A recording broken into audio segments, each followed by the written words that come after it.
Hello everyone! In this video, I'll show you how to fix the Roblox game client is not responding error in just a few easy steps. This issue usually happens because of outdated cache files, network problems, or corrupted Roblox data. First, close Roblox completely using Task Manager. Press Ctrl-Shift-ESC, find Roblox, and click End Task. Next, clear Roblox cache by pressing Windows plus R, then type %localappdata%\Roblox and delete the versions folder. This forces Roblox to reinstall fresh files.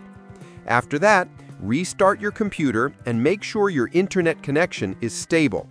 If you're using Wi-Fi, try switching to a wired connection or restarting your router. Finally, open Microsoft Store or Roblox's website, reinstall the app, and log back in. This usually fixes the problem instantly. And that's it! Your Roblox should now run smoothly without freezing or showing that annoying "not responding" message. Subscribe the channel for more videos.